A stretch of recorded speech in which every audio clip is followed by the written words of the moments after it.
We'll just see how we go here. Hopefully everyone's getting an A3 folded sheet coming around. It's got everything I think that you'll need here. Can you raise your hand if you've been part of that sort of enhancing Catholic school identity project somehow or other? You've had surveys completed or you've got reports that you've had to read or whatever. That's really good because I've designed this as sort of a step or two above entry level. So, you can go by my book if you want to get some of the basic introductory stuff, but I'm pitching it up just a little bit because I think that's probably going to be the best use of our time, but I'll be using plain language as well. So, it was really interesting to go back to something I wrote back in 1999 about religious leadership, and this was before EXI was invented. So EXI, for those who don't know, is the Enhancing Catholic School Identity project, and so that's something that appears on the back page of your handout there. Religious leadership is a really live topic. So the first thing that a person does is really figure out what they're going to focus on. And that was one of what I was going to do. You'll be interested to know there's nothing there about hermeneutics at all. So despite the fact that hermeneutics was invented about 3,000 years ago, it wasn't around in 1999, particularly in relation to religious leadership. So what I'm going to focus on is strategic religious leadership in this talk here. You can focus on lots of different things. I'm just going to focus on the strategic dimension of religious leadership. Does anyone know what strategy is? When you have a strategic plan, there's something quite unique. I can't say quite unique. There's something unique about a strategic plan that's different from an IT plan, a financial plan. Do you know what it is that separates, that is distinctive about a strategic plan? Good, because we're about to find out. A strategic plan really focuses on the intersection between mission on the one hand and critical issues in the environment on the other. If you haven't got the identification of some critical issues and focusing in on the intersection between mission on the left-hand side there and what's happening in the environment, the critical issues in the environment, the operating environment, not the sort of tree environment or the prairie or the spinifex environment, but the operating environment. Strategic focuses on the meeting place between mission and the critical issues. So that critical point is what I wanted to go to in this area here. So the strategic religious leadership is religious leadership that's focusing itself on the strategic issues. What are they at this time? Now you can take your pick.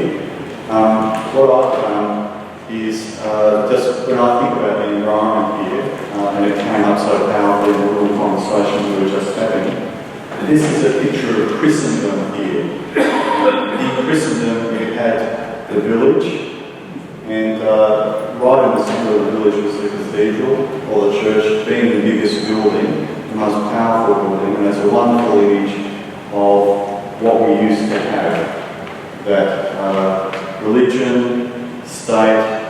In this sort of a context, if you were in the village, you couldn't but believe in God. There was no choice. That was your world. You couldn't imagine authority or the way the world worked, apart from, and this is called in Charles Taylor's analysis, the enchanted age of Christendom. Religion and culture and society were thoroughly shot through with each other, permeated each other. So I just put that up at the start because we've left that behind, a couple of 2 or 3 centuries ago, but we're still, some of us, in our psyche anyway, operating out of Christendom world. We're not in that world anymore. Profound shifts have taken place over those 2 or 3 centuries, but profound shifts have taken place over the last 2 or 3 decades. And some of us are looking pretty young here, but some of us are looking a little longer in the tooth. I'm just trying to keep my eyes moving here, so. But I've been in the game for 3 decades, so you would have seen, if you've been around Catholic schools for that length of time, profound shifts have taken place. And so religious identity, if it's going to be strategic, has to focus in on the critical issues of our environment. Not some imaginary environment that we might hearken for, but the actual environment in which we work. So I'm thinking to myself, what are those critical issues in our environment at this time? And one of the really fantastic things about Melbourne, about Victoria, and about Leuven in Belgium is that considerable, I mean massive effort has been made to answer that question. What's going on in our culture and how does that affect being Catholic? So there are 3 challenges that I've put on your handout there, those 3 graphs. The Victoria scale, you can see there the first one is the monologue school, the second one is the dialogue school, the third one is the colourful school, and the fourth one is the colourless school. And the blue is primary and the brown or orange is secondary. So what you see there is that secondary students, the right-hand bar on each cluster, the orange bar, reject obviously that monologue school, drops right off, you can see that. And what you'd like, if you're moving into the preferred position, is for the dialogue school to be what they choose. If they're not wanting to be part of the monologue school, you'd hope that they were choosing the dialogue school. As you can see here, that's not the case. What they're actually choosing is the colourful school and the colourless school. You see how those orange ones relative to the blue on the right-hand side there, they're getting larger. So that's secondary students ticking agree or strongly agree more with those colourful or colourless items than they are with the dialogue. It actually drops off. So instead of getting bigger in secondary, it's getting lesser. So there's a critical issue. The fact that in our operating environment this time, secondary students leaving behind a monologue school, which as you know is the 101 logos word, one word being Catholic word only. We don't want to have just one voice in the school, we don't have multi-voice. The dialogue school have multi-voice with strong Catholic engagement. That's what a dialogue school is. Colourful school has multi-voice with no particular Catholic engagement necessarily. And the colourless school says, well, let's keep questions of meaning out of the equation. Let's not go there. That's the secular space in the way. We get a bit embarrassed when people talk about religion in a social context. There's one critical issue. So if you wanted to, you could focus your religious leadership on that very question. How do you encourage students to engage with Catholic even as you celebrate diversity? If you celebrate diversity, you've got a colourful school. If you say, well, let's, keep religion and questions of meaning out of the public sphere of the school, you've got a colourless school. But if you're going to say, let's celebrate diversity and create spaces that are strongly engaging with Catholic, you've got the dialogue school. That's one critical issue. The one up the top of your page there is another one. Similar concept, really. And this is these are 3 absolutely critical findings out of the research that you can see in that identity dialogue that I put up at the start on the Oliver and Yarn Bones, which is the report of great research that's been done here. So this is literal belief, that first cluster, and you can see from red to purple, from primary to secondary, it drops. And in a happy world, you would get post-critical belief, that far right-hand cluster, increasing. So just people choosing that, or at least maintaining a high level of it. In fact, as you can see, it drops on that right-hand side, that post-critical belief side, and what increases is the two you don't want, the external critique and relativism. So there's another critical challenge that comes through for us as religious leaders in Catholic schools at this time. And then there's the third one. Essentially, you've got that great big yellow slice of the cake there, the Christian values and education. I think it's about 48%, roughly 40%, sorry. You would want people to be choosing recontextualisation out of that slice. You want them to move from yellow to grey, basically. So that's staff this time, not students. So you'd be wanting people to move out of reductionist forms of Catholic faith and into recontextualising forms. That is the one I wanted to focus on for the next 5 or so minutes. That critical challenge, we're moving from yellow to grey in this diagram here. What does that mean, moving from a Christian values education approach into something that's recontextualising? Well, I'm glad you asked that because I'm about to tell you the answer. I don't actually like the term Christian values education very much because it's a bit confusing. People think you're actually having a problem with dealing with ethical or moral issues. It's got nothing to do with that. It's got everything to do with reducing our Catholic faith down to values like do your best, encourage others and never give up. If you reduce our Catholic faith down to slogans like that, what you end up engaging students with contemporary, accepted, accessible values, but you don't end up engaging in Catholic faith. There is a really big difference between engaging with the religious tradition, as Leland Berger says, who's behind this analysis, with the religious tradition and its particularity, than engaging with themes or accessible slogans. Now, themes and things that are accessible and easily understood and accepted are fantastic in teaching. That's what we teachers do. We give students access to concepts that we're engaging with. But if that's where it finishes, if we're not taking them further into the tradition than that's where the problem is. And the research clearly shows that if you do that, if you take these approaches, we end up with a shell of what it means to be Catholic, rather than the living, breathing Catholic faith itself. Very different, even though they can look very similar. So, if you wanted to take a sort of an image there, there's a traditional image there that sits above a whole bunch of contemporary kind of accessible statements, values. But we see this being played out in ritual as well. It's not just values, we see it being played out doctrinally in every facet of church life, Catholic faith. It's possible to see the reductionism happening.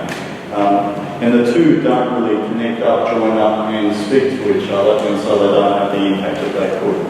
Here is an image that I think can be seen as a recontextualising image, and I find it quite evocative. The cross itself, if you look it up on the web, you'll always find crazy websites everywhere you go. There are some that see it as a kind of a satanic symbol, the fact that the cross has been bent. But obviously when you have the Pope using an image like that, what is the particular image? Some see it as it conveys Jesus' suffering more clearly than the normal crucifix, with one comment. The crucifix is bent, was another, to represent the weight of the sins of the world. bearing down on Christ. The traditional crozier is a symbol of jurisdictional authority. This one is more like a shepherd's crook, so it has the image of pastoral. You can keep going with these things. I think we had a wonderful example of it earlier this morning with the two women and that notion of compassion or mercy from the womb, the two wombs touching, Mary and Elizabeth. And all that was said in relation to that. So recontextualising Catholic faith takes you inside the faith in a particular way. This is the critical challenge that I'm focusing on here in relation to religious leadership. How do you do that? How do you help not staff move from the yellow to the grey pie chart? Well, yes, it is that. But how do you help people engage with Catholic faith more directly, more immediately, and more in terms of its living vitality than some of the reductionist versions of it might be. So essentially it's the green arrow that we're looking at here, moving from the yellow. And we can all think about religious traditions in various ways. This is one way here. It's got, like any religious tradition, ethics, beliefs, symbols, rituals. Any religious tradition will have these elements. And what we've got in this diagram here is the sense that in the life of the school, on that outer ring on the circle, are all these things that can happen. There are retreats, justice programs, the curriculum, school ethos and so forth. And if I was cleverer than I am, you'd be able to get the inside circle turning and the outside one turning in opposite directions. Any of these elements can find expression in any of those moments in the life of the school. So what would religious leadership look like that was strategic in the sense that was focusing on a critical issue, focusing on the critical issue of moving into Catholic faith more particularly rather than in a reductionist way? Before I sort of get into that in particular, I'll just show you the three PTIs, practical theological instruments. I'm not really getting paid for royalties on that book of Gideon and Yarns. It's a very, very significant work. And if you wanted to, get what's behind the XE research, it does repay the time and effort that you would make in reading. It's actually a good read. If you don't want to spend 100 hours on it or even 15 hours, if you want to spend 2 hours on it, just have a look at chapters 10 and 11. And you'd also look at the 3 pages that these PTIs come from. But essentially, they're PTIs, practical theological instruments. Again, a term I don't particularly like because it sounds too technical. But they are actually specifically designed to move staff or students from one place to another place. This one here, as you can see, is a recontextualising one that wants to shift people from literal belief to post-critical belief, or from the monologue school to the dialogue school. That's what this one does. The next one is about shifting people from relativity in post-critical belief scale to post-critical belief, from cultural to dialogue, or from secularisation to recontextualisation. And if you're a bit more French than I am, you'd be able to say what the phrase there is a proposal of proposing the faith.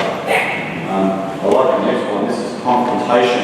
This is about really confronting maybe the move from the colourless school and external critique, moving people out of those sort of harsher spaces.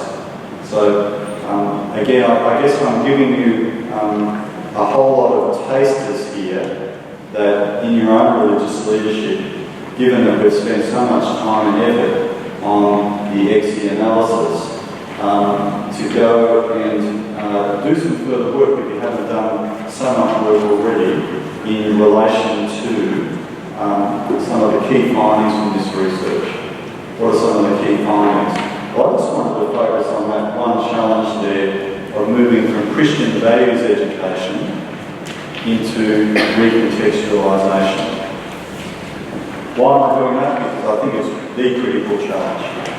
A lot of us who are on site are involved in, and I certainly have been in this place, involved in making Catholic spaces open up in a very kind of reductionist way, as in friendly way, as in accommodating way, turning Catholic faith into concepts like justice or ecological awareness or reconciliation or friendship and those sorts of things. Now all that's fantastic. It's just when it stops at the secular, as it were, at the meeting point, and doesn't keep going deeper into Catholic faith. So I think an example or two might be helpful at this point. And it comes out of the notion that there's no such thing as a religious Esperanto. I don't know if you've come across Esperanto. It was that effort made to invent a language that everyone would speak because it was nobody's language and everybody's language. I think it was built out of Spanish, wasn't it, and English and a few other things. It would follow the same syntax and grammar. It was a mechanical language that, you know, was entirely phonetic, and it was very easy to learn. The problem is no one's ever learned it because it's not joined up with a living community, living culture. And it's a great term of phrase here, I think. Religion is like language, or is a language. It always takes you into a living community. If you take religion out of its living community, if you reduce it, you kill it. It doesn't live anymore. And that's the problem with Christian values education. It puts something else in the place of the engagement with the living faith itself. Let's do some language. Who can read this one? Who knows what it is? Denise knows what it is. Beginning of John's Gospel. Beginning of John's Gospel. How did you figure that out, Denise? I did Greek scripture. You did Greek scripture. And kata Ioann, according to John, yeah? So I actually can't read this because there's too many capital letters and not enough spaces there. I too, like Denise, did some ancient Greek. So I need the next level of translation down. I can actually read that on a good day. And he in ologos, ologos, proston theo. In the beginning was the Word, and the Word was near God, with God. So if you can read Greek, you can begin to understand this. If you can't read Greek, well then you can get the transliteration that we're familiar with. And if you can't understand those Greek words, you need the translation again. So before even the first papyrus thing here, there's another level of debate that goes on as to which text is definitive. So there are all these layers of access to the tradition. We're always dealing with mediations. And of course the text itself is a mediation for the experience of God that sits underneath what this text is trying to talk about. What I'm doing here is trying to give you an experience of moving into the tradition in its particularity. Very different from saying God is with us. Well, that's a fantastic point that God is with us. Well, what does it actually mean for us as Catholics? So, this really, I think, makes one point, and that is that a lot of our students and a lot of our staff will be back at this point here. Catholic faith can seem like this to people who don't know the language of it. And depending on how familiar you are with the language, depends how much access you've got even to getting inside the tradition. And a part of religious leadership, obviously, is making the tradition available. But if you make it too available in the sense of reducing it down to cultural concepts like the environment or good relationships, that's incredibly central to our faith. It's not that it isn't, but if that's all that we do, then what we end up with, according to this research, when the gap between faith and culture is widening all the time, is culture, not faith, because people can't stand that gap. All right, let's have an example of it. what does it mean to say, in the beginning was the Word and the Word was with God? What on earth could that mean? I just went to a little, this is about 3-minute grab of a guy called Dermot McCulloch, Oxford scholar, and let's listen to him talking about what this could possibly mean. My guest today is Dermot McCulloch, a history professor at Oxford University. Dermot McCulloch has completed a massive work, the work of a lifetime really. It's a book called A History of Christianity, the First 3,000 Years. Something they really can't grasp at all. In the beginning of the Gospel of John, there's that famous opening verse. I won't say opening line, but that's a bit theatrical, isn't it? An opening verse that says, Yeah. In the beginning was the Word. And the Word's got a capital W there, the Word. And the Word was with God, and the Word was God. Tell me what is meant by the word here. Word, yes. Well, Greek's a language which has immense amounts of meanings in little particles. So it's like dropping a stone in a pond. You see the ripples going out, and the ripples here start with word, but they go on beyond that. They go to discussion, conversation, dialogue, rumour, you might even say falsehood. That's an extraordinary set of meanings from logos. So when that... Logos is the Greek word Logos, which is word. Right. In the beginning was the word. Well, it's all those meanings. And I think that the best meaning is discussion, conversation. And that's at the heart of Christianity. Not story? You mean like a debate? There's like several voices there? Is that what you mean? I mean more than story. Yes, story's part of it, but almost question. There is a thing about Christianity which seems to me the one reason it goes on being lively and undying, because it is a question. I remember a wise old Dominican once saying to me that he said, I don't believe God is the answer, God is the question. And the thing about questions is that they demand an answer, but they may not get one. Give an answer, and there's a full stop after an answer, that's it. And that sort of religion can die. But if a religion is always question, then it'll go on. I'm just going to show you another similar thing, and then stop, because hopefully I've said enough to either confuse you or have something that you agree with or disagree with, and you want to just have a little buzz in a moment or two. Another one that I could use to get inside what this means for God to be with us. There's a great lecture that Father Kevin Linehan gave recently here on Revelation, what that might mean. Lots of times limited. I'll just go to a really short grab of an RL talking about the link between his work and ecological inversion. So this is the notion of the link between logos and creation. So the idea here would be a lot of us are concerned about the environment, how I am.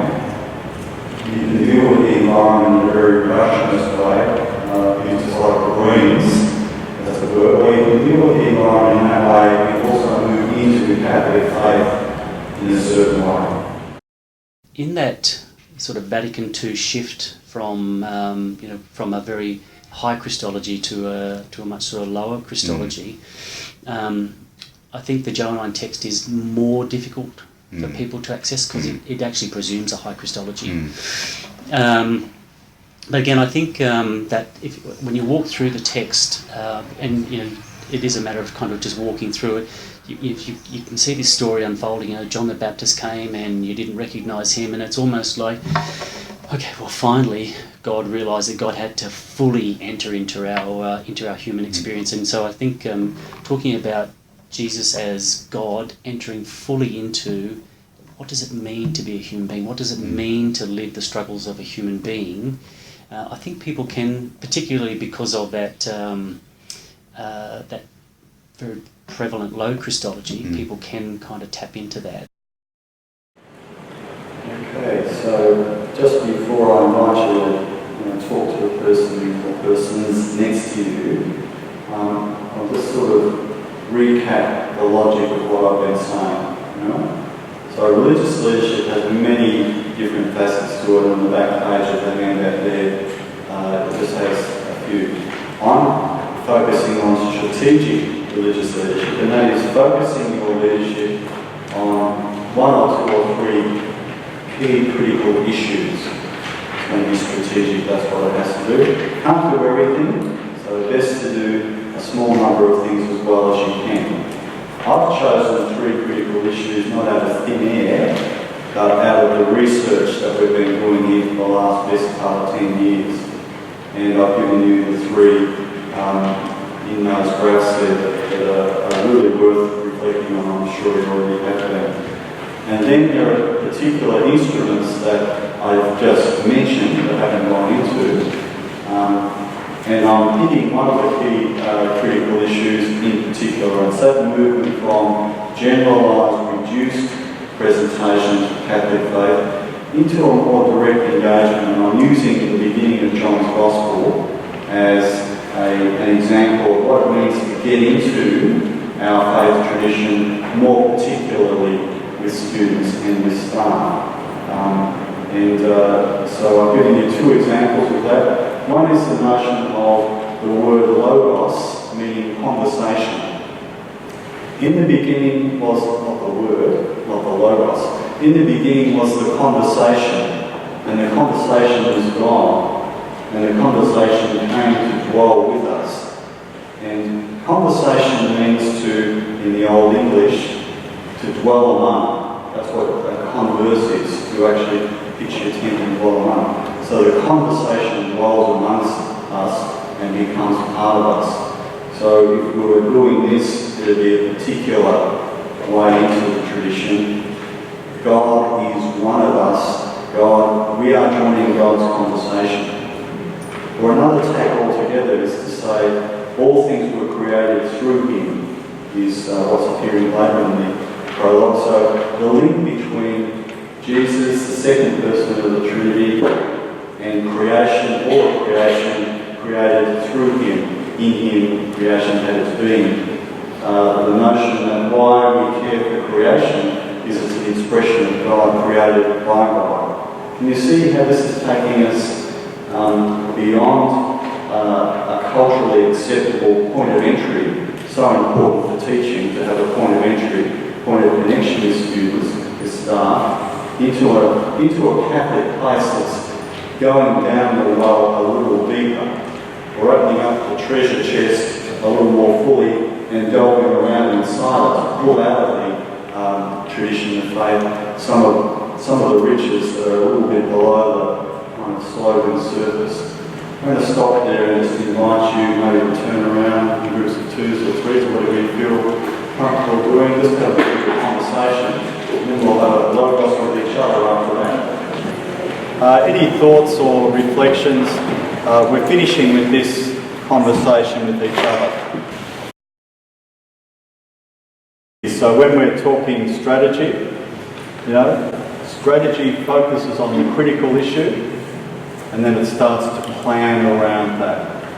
Can't do everything, and you could, if you wanted to, start at the hardest place and take those who are antagonistic or hostile towards Catholic faith. That's not what I'm doing here, and that's exactly what you're saying. You could start with the people who are on side and who are busily trying to reduce Catholic faith down to accessible points of view and be saying to those guys, that's fantastic. Now we need to add more to that. It's not just a secular story. And then the planning would be around how best to do that. And I think a few of us need to be working a little more closely with each other on that. Can't do this alone. Need to be focusing on that in our work with each other. It's one of the key critical issues, and that's why we should work together on it. I presume that's why we are working together on it, but maybe we could work a little more explicitly together on that. It's a major finding from the research. I don't want to say you could throw the research out the door and still know that that was the case. You're living and breathing it every day. But the analysis is helpful nonetheless. We followed on from that discussion in our group and we talked about that balance between having your expectations as a Catholic school and being really unapologetic about defining ourselves that way, but still dealing with the challenges of the varying places where staff sit with their own faith understanding, and not having judgments around that, but just seeing the opportunities for development and the challenges. And we talked about the difference between the primary sector and the secondary, in that parent perceptions in the secondary arena are often more challenging around embracing Catholicity in schools, because perhaps their focus is more purely academic, and even amongst the staff those challenges do exist. Whereas in primary schools, our sacrament programs anchor us, so we have structures that support us more so. So the challenges look different across the two systems as well. They do, and they look different in each school, but of course there are common elements of culture that cross over all of them. So, I love the presentation on mercy. We're all carrying some wounds here. And what's the merciful response to that? If you want to call this a wound, that really is very apparent to us, in need of healing, it's that notion of probing the wounds. I've kept thinking about that from this morning's presentation. How do you do that in a life-giving way with staff? Do we have faith, hope and love? That's those three theological virtues. If you have those, if you're growing those in the midst of your Christian community, you will be hopeful about this. You will have faith, and you will be taken to a place that's loving in the richest and deepest sense of that word. I think absent that, we can't get very far with staff. Being strategic in our leadership means thinking carefully about what the issues are and where the best place to start might be, and who to work with, and how best to work with people to go where we know we need to go to, and being really careful about culturally understanding what's happening at the moment, rather than seeing things as people not trying hard enough or not being well enough motivated, or why are these people here? Why is this happening? What's happening? Probing those wounds. I know I keep coming back to that.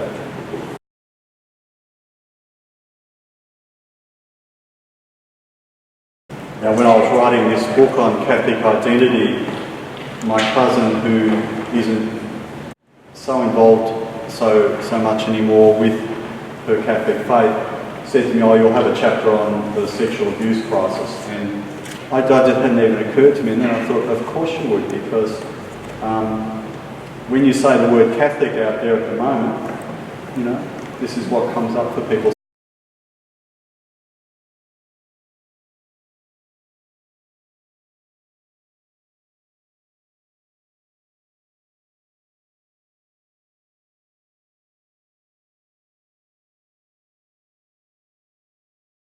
Thank you.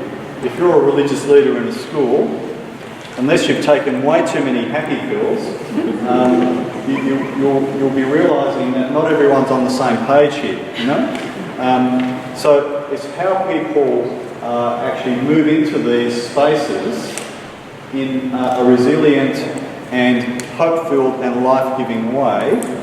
And I'm about to head off next week on a week's leave, and I got the email last night about this walk that we're doing 100 kilometres west of Alice Springs. So you can imagine we've got 5 days worth of food, and I was just describing all of the things that are going in the backpack.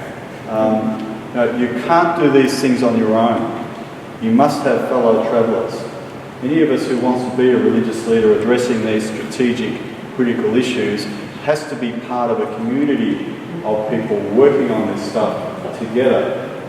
It's not easy work, but it's fantastic work. And when I look around at people in this hall, when we're all here together, these people, if you had the roof fall in, I'm not sure what would happen to Catholic Ed as far as its religious identity went. This group of people, you, are in a particular, unique, powerful way ensuring that our schools contend with what's happening culturally, and are doing something worthwhile and positive about it. Together we need each other, and the extent to which we can focus on the issues that are really unfolding in our midst and trying to do the very best we can respond to them in our time, that's what we're about. Thank you so much for coming along, and look forward to chatting.